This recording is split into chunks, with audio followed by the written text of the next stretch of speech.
Assalamualaikum warahmatullahi wabarakatuh. Kembali lagi di channel YouTube Gumilang Jalan-Jalan. Bagaimana kabarnya sahabat Gumilang? Mudah-mudahan semuanya dalam keadaan sehat ya. Tetap semangat dan selalu dalam lindungan Allah Subhanahu wa taala. Nah, kita mulai perjalanan kita siang ini di mana ini?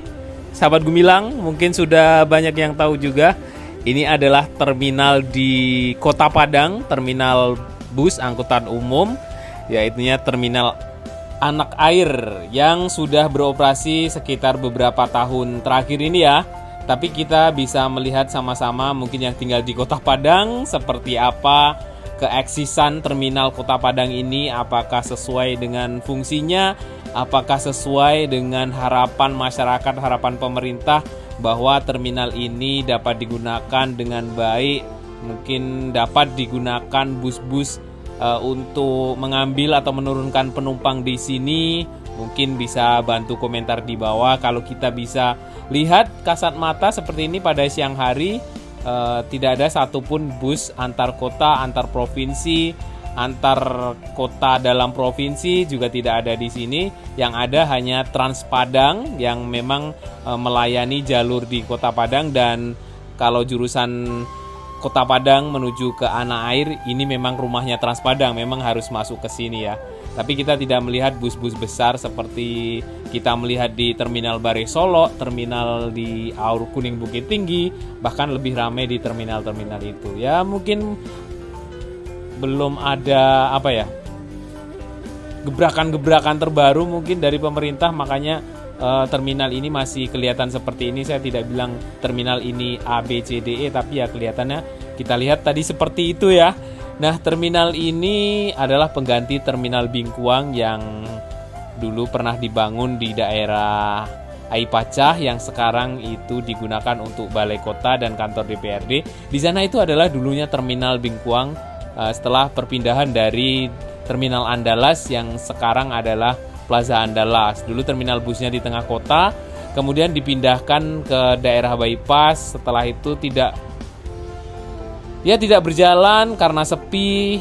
Yang di bypass di Aipacah itu kemudian runtuh kena gempa dan tidak diperbaiki karena tidak digunakan. Setelah itu dibangun lagi yang lebih jauh dekat arah ke bandara ini, dan ya seperti itu tadi hasilnya. Mungkin sesuai dengan harapan masyarakat dan pemerintah. Oke, lanjut. Kita sudah banyak ngobrol.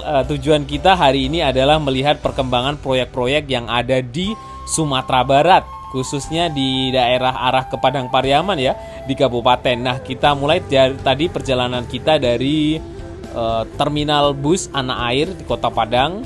Kita lanjut dari sana tidak jauh ketemu dengan Jalan Tol Padang Sicincin. Nah, ini pintu gerbang Jalan Tol Padang Sicincin itu guys. Nah, ya lumayan cukup keren pintu masuknya. Cuma ini belum beroperasi, kita tidak boleh masuk. Kita sampai di sini saja dan kita akan lanjutkan perjalanan kita menuju ke arah Kabupaten Padang Pariaman. Kita akan melihat pembangunan tol ini sampai di ujung Sicincin nanti, kemudian di daerah kantor Bupati Padang Pariaman. Mungkin sahabat Gumilang seringkali mendengar Kabupaten Padang Pariaman, di mana sih kantor bupatinya? Nanti kita akan sampai sana, dan di sana juga ada dilewati jalan tol. Dan sampai juga nanti di Sicincin itu pintu tol keluar Padang Sicincin, nanti kita juga akan sampai di sana. Sebelum sampai di daerah Sicincin, kita akan singgah dulu seperti apa update terkini, kondisi terkini Stadion Utama Sumbar ya. Nah, sahabat Gumilang mungkin juga penasaran tuh, karena kemarin habis digunakan untuk Liga 1 dan banyak komentar dari luar sana, bahkan dari dalam Provinsi Sumatera Barat juga banyak netizen yang komentar itu stadionnya seperti stadion candi lah, seperti stadion prasejarah ya, banyak ya, karena memang belum jadi. Nanti kita akan lihat. Nah, ini kita sampai berada di bawah tol yang di daerah ini masih di daerah Batangannya ya. Nah, ini juga sudah tersambung. Beberapa waktu yang lalu kita lewat sini belum tersambung. Alhamdulillah sudah ada perkembangan. Ini kabarnya kemarin itu akan beroperasi di bulan September. Tol Padang Cicincin ini sudah akan diresmikan. Cuma mundur lagi, ini sudah bulan Oktober ya. Dan nanti mungkin mundur lagi, geser Desember, Januari, dan akhirnya nanti akan diresmikan dan digunakan pada Lebaran tahun 2025 ya. Kalaupun Lebaran tahun 2025 digunakan, itu sudah alhamdulillah sekali ya. Sudah sangat luar biasa lah, sudah ada perkembangannya, karena tol Padang Cicincin yang hanya 36 km ini dibangun lebih sekitar 7 tahun. Ya, mudah-mudahan untuk seksi selanjutnya Cicincin Bukit Tinggi bisa selesai 1 tahun lah. Itu sangat luar biasa nanti. Jadi kalau ke Bukit Tinggi nggak ada macet lagi kita ya. Oke, kita ini sudah hampir sampai di daerah jalan menuju Stadion Utama Sumbar. Nah, itu perbukitan itu yang di Gunduli, nggak ada pohonnya itu adalah di Stadion Utama Sumbar di sebaliknya. Dan ini mungkin bukitnya nanti akan diruntuhkan atau akan diratakan, dan tanah ini akan dibuat timbunan di sebelah-sebelahnya. Mungkin ini akan dibuat tempat parkir atau apa nantinya ya. Nanti kita akan informasikan jika sudah selesai. Dan yang di perbukitan ini merupakan tanah negara, di situ ada tulisannya. Nah, jadi ini adalah masih tanah negara, dan mungkin memang dibangun infrastruktur untuk kepentingan Stadion Utama Sumbar ini nantinya ya. Saya membaca di situ ada tulisan yang tanah negara itu, batas-batasnya saya juga nggak tahu. Cuma di situ ada tulisan tanah ini adalah milik negara. Nah, ini dia yang kita nanti-nantikan kapan akan selesai, yang merupakan stadion kebanggaan Sumatera Barat nantinya. Mudah-mudahan segera selesai, dan ini kapan akan dilanjutkan. Nah, sahabat Gumilang, di atas atap itu kalau kita dekat di sini itu kelihatan ada seng yang sudah mulai berterbangan karena kena angin. Mungkin pakunya kontraktornya kurang banyak atau kurang lengket lemnya ya, sengnya itu, jadi kena angin agak ada yang terbang itu, beberapa, ada 2 seng yang di atasnya. Nah, kita juga akan naikkan drone-nya ke atas. Kita lihat sebentar. Tapi mohon maaf, file yang kita dapatkan ini, file kita rusak. File drone ini datanya rusak karena tidak kebaca. Dan akhirnya ini file yang kita gunakan file yang sudah rusak dan kurang jelas gambarnya ya. Dan ada beberapa file yang hilang, kita cuma dapatkan sedikit view.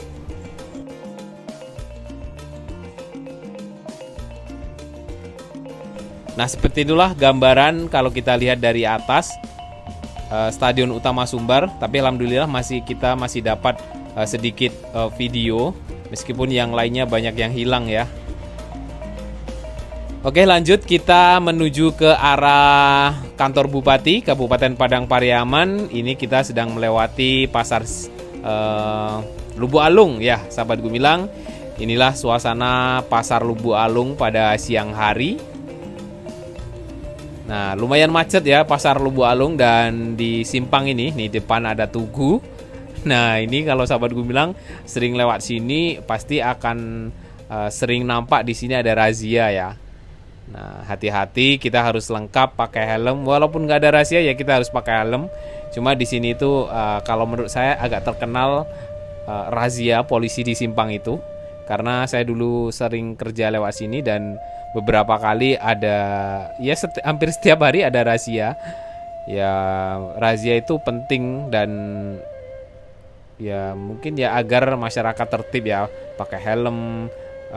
Ya untuk keselamatan kita semua, surat-surat harus lengkap. Dan kita lanjut. ikuti terus jalan-jalan kita hari ini sampai ke daerah Pasar Cicincin untuk melihat perkembangan pembangunan tol yang ada di sana.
Oke sahabat Gumilang, saat ini kita sedang berada di jalan lintas Padang menuju Bukit Tinggi. Ini tepatnya di Kabupaten Padang Pariaman di daerah Parik Malintang.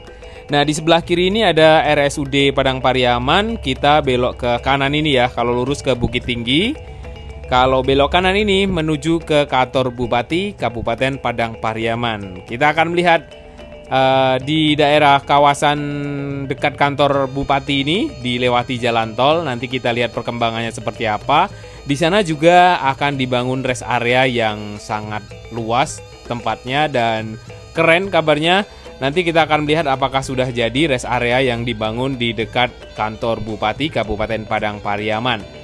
Nah sahabat Gumilang yang belum pernah berkunjung ke kantor Bupati, nanti kita akan lihatkan seperti apa kantor Bupati Kabupaten Padang Pariaman itu ya. Mungkin perantau-perantau asal Pariaman nih banyak nih perantau dari Pariaman yang merantau di Pulau Jawa sana, di luar negeri. Nah kita akan lihatkan seperti apa kantor Bupati di Kabupaten Padang Pariaman. Nah ini tol yang di dekat kantor Bupati sudah tersambung ya, alhamdulillah. Ini juga sudah kelihatan perkembangannya. Dulu saya lewat sini belum ada ini.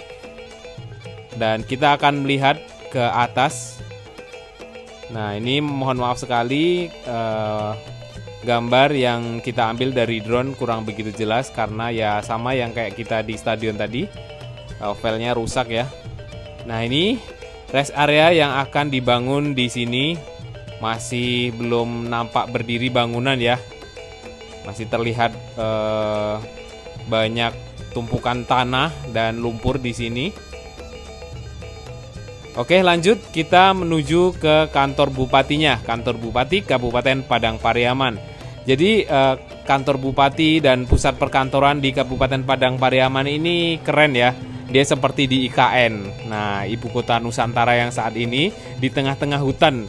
Nah, ini dia. Di sini ada kantor pekerjaan umum, kemudian ada kantor bupati. Ini tidak dekat dengan jalan besar atau jalan lintas Padang Bukit Tinggi. Ini agak masuk ke dalam posisi perkantoran ini. Jadi membuat nyaman para pegawainya.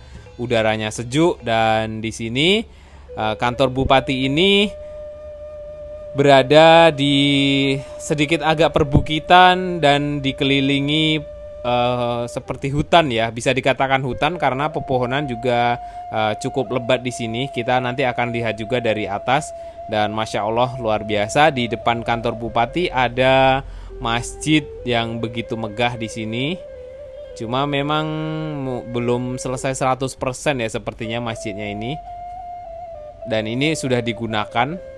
Ada kubah emas di atas. Ini lumayan cukup besar masjidnya ini. Masya Allah luar biasa ya. Ada 4 menara di sampingnya dengan kubah besar yang di tengahnya. Nah ini tepat berada di depan kantor Bupati Kabupaten Padang Pariaman. Itu lihat sahabat Gumilang, kita lihat dari drone, dari posisi perkantoran itu berada di seperti di tengah-tengah hutan ya. Jadi udaranya sangat sejuk dan bebas dari polusi. Nah, ini dia yang saya katakan tadi, akan berkunjung ke kantor Bupati Kabupaten Padang Pariaman. Seperti inilah kantor bupatinya, dengan menggunakan atap begonjong, ciri khas rumah adat Minangkabau ya. Nah, ini yang saya suka, yang sama-sama kita suka. Gedung-gedung pemerintahan itu kalau bisa menggunakan atap begonjong sadolahnya ya. Jadi kalau di kota-kota lain itu mungkin perkantoran kantor bupati itu mungkin bangunan biasa, tapi kita punya ciri khas. Nah, kita Sumatera Barat punya ciri khas perkantoran, rumah-rumah gadang itu menggunakan atap begonjong ya. Jadi mempunyai ciri khas tersendiri. Dan dari sini kita akan lanjutkan perjalanan menuju ke arah Pasar Cicincin. Di sana ada pintu tolnya di dekat Cicincin. Nah, ini sahabat Gumilang, kita sudah sampai di Pasar Cicincin. Seperti inilah kondisi suasana sore hari di Pasar Cicincin, sahabat Gumilang. Dulu kalau jalan Padang menuju Bukit Tinggi via Lembah Anai ditutup karena terjadi banjir lahar dingin, itu kita lewat Malala di simpang Cicincin ini belokannya ya. Kita belok di sini, belok kiri menuju arah ke Malala. Nah, saat ini sudah dibuka Padang menuju Bukit Tinggi via Lembah Anai. Alhamdulillah pembangunannya sangat cepat ya. Kita apresiasikan kepada pemerintah daerah maupun pusat yang telah membangun jalan kembali normal. Nah, ini simpangnya, belok ke kiri ini menuju ke Malala. Nih, jadi sekarang sudah dilewati. Kita lihat tadi banyak bus-bus besar yang lewat jalan Padang menuju Bukit Tinggi via Lembah Anai. Nah, tidak jauh dari Pasar Cicincin ini kita akan melihat flyover atau tol yang melintasi Jalan Nasional Padang Bukit Tinggi ini. Jadi akan menyeberang di atas Jalan Nasional ini ya, tol Padang Cicincin. Dan nanti akan keluar di daerah dekat Kayu Tanam, itu pintu tol Padang Cicincin. Jadi nanti dari bypass Kota Padang tadi akan keluar di daerah Cicincin perbatasan dengan Kayu Tanam. Ini dia sahabat Gumilang, memang sudah ada perkembangan perubahan ya. Beberapa bulan yang lalu jalan tol yang di Cicincin ini belum ada timbunan, sekarang sudah ada timbunan dan sudah mulai akan tersambung ya kelihatannya. Nah, seperti ini kondisi terkini, dan mudah-mudahan saya tidak berharap ini diresmikan Desember atau Januari. Saya berharap di musim mudik Lebaran tahun 2025 nanti sudah beroperasi penuh. Oke, terima kasih sudah mengikuti jalan-jalan kita siang hari ini. Jangan lupa like, komen, dan subscribe-nya. Sampai jumpa di lain kesempatan dan di next video.